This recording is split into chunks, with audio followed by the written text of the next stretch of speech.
put a smile on your face when you're moving from place to place. Good morning, good morning, morning, good morning, morning. And we are back here at Youth Wednesdays here on Tobago Updates. I am joined with Chief Petty Officer Kevin Joseph. Welcome, Mr. Officer. All right, he's an officer of the Royal Navy. All right, so we'll get straight into it, okay? First question, you're a citizen of Trinidad and Tobago, but now you're part of the British Royal Navy. So tell us a little bit about your story. Where did you start and how did you get to being an officer of the British Royal Navy? So where I started, so yes, I was born here in Tobago and I grew up right over that hill there in Signal Hill, Patience Hill, and my journey started at Scarborough Secondary. And I think we were one of the last set of students to transit to Signal Hill Senior Comprehensive at that time. So I did my time there, and honestly, didn't really like school, so didn't really pay much attention. Then my mom sent me back to Harmons. That's when I really took toll into school and paid attention because my money was spending at that point in time. Right. So when I finished there, I went to my first job. I think it was Unique Furniture at the time. And then I went into Tobago Emergency Management Agency, which kind of laid my foundation for employment. If I go back a bit, while I was in school, I grew up in cadets, so I lived, breathed, and I probably sweat cadets as well. Cadets was my life. Anybody seen me, I was always in cadets, so I'm born and bred in Tobago. And then at a point in time, I decided, I needed more, I needed a challenge.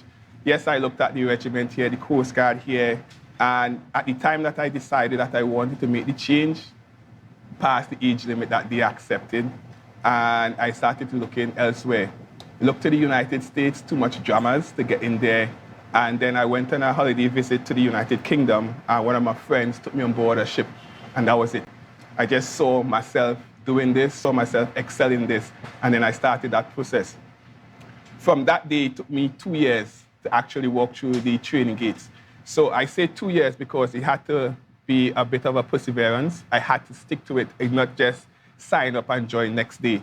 There was a process, a waiting time, because the branch that I wanted to do, which is supply chain management, they only take 2 segments per year. So I had to wait my turn, and being able to come back and pursue that fitness goal as well, because yes, I was a big lad for those who know me, and then I had to lose over 100 pounds to be able to join the Navy. So that's where that commitment and discipline came in to actually persevere and go towards that.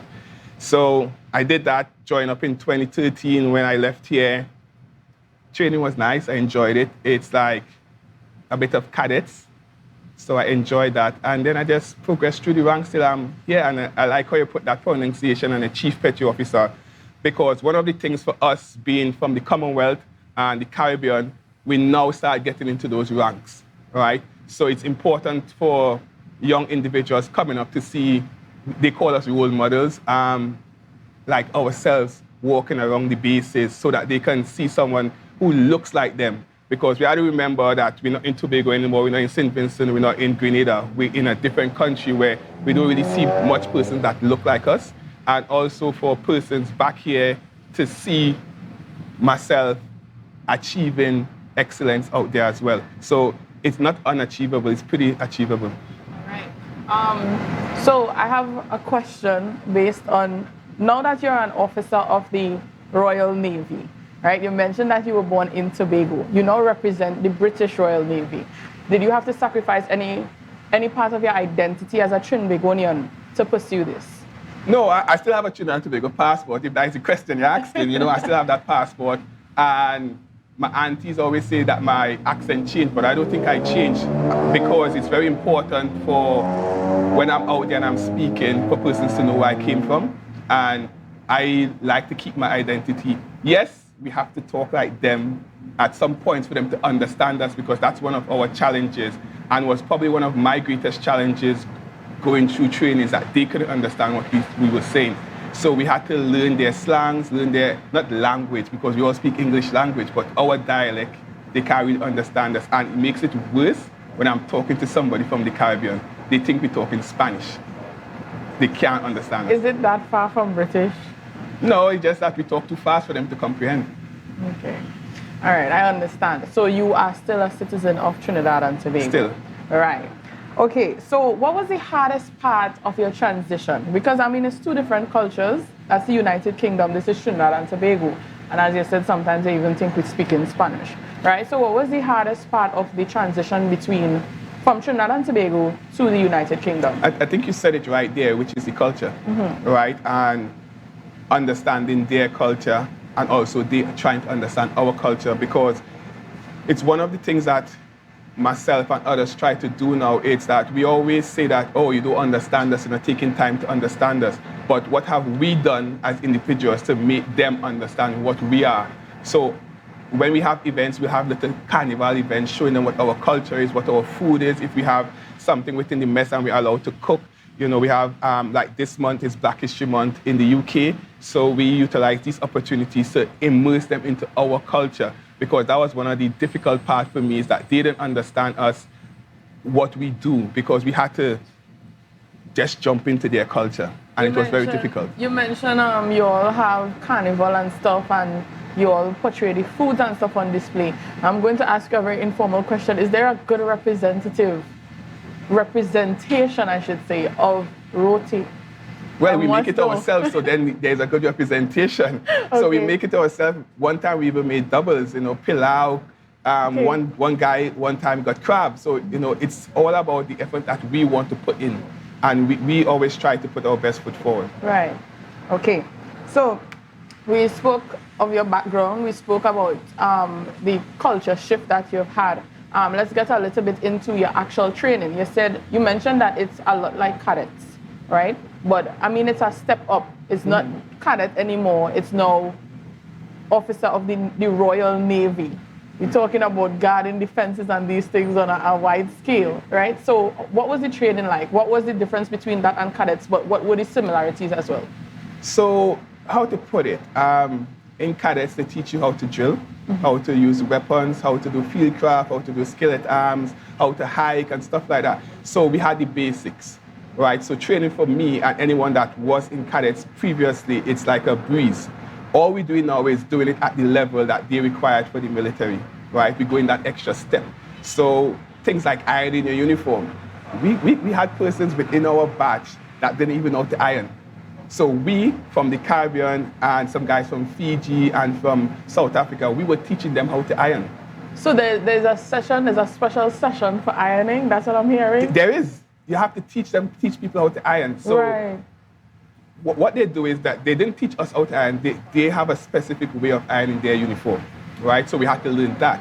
But for us, we picked it up really quickly because, you know, you have to iron your school uniform every morning. Right. When you get home, you have to wash. Some people didn't even know to wash, and there's no washing machine in training. You know those long-time scrubbing boards? It's back to basic, right? Scrubbing your shoes. We had to pick out pebbles from below your shoes. So those stuff were easy for us. So when our other counterparts were struggling with that, we assisted them, and then when they are parts that they could assist us in, they will assist us there. So it's building that unity.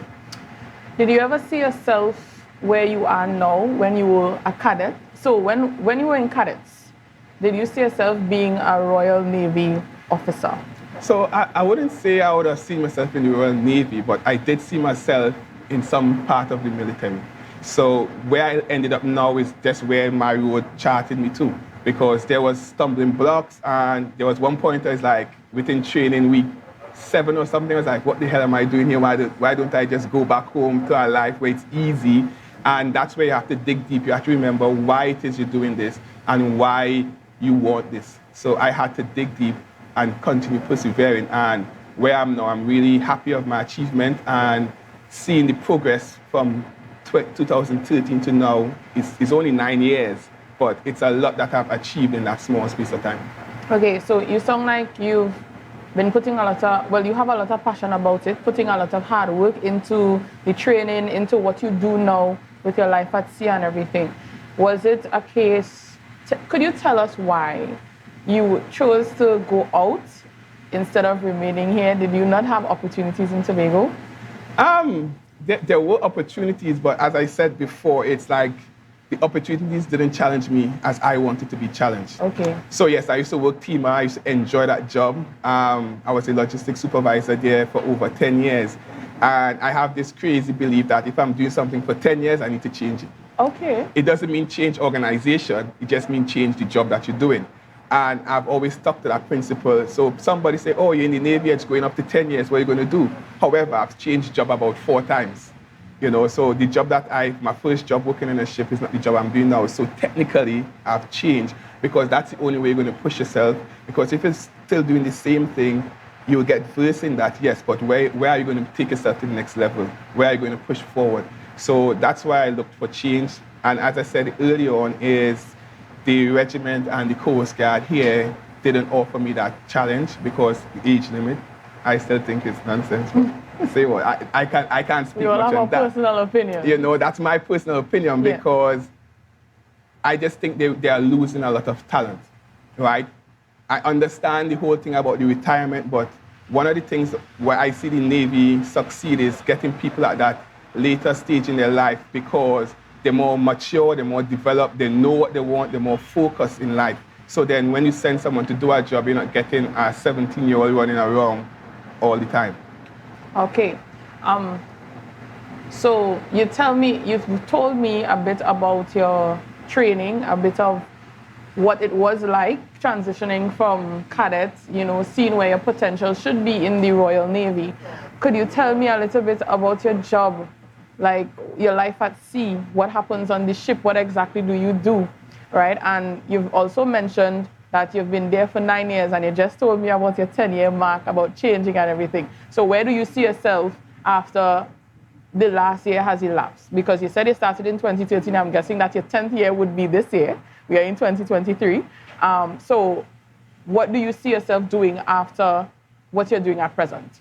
It's a lot of questions there, right? So Okay. I'll unpack them for you. All right. So first one, what do I do? I'm a supply chain logistician by trade. And to make that easy for you, we are like the Amazon of the Navy.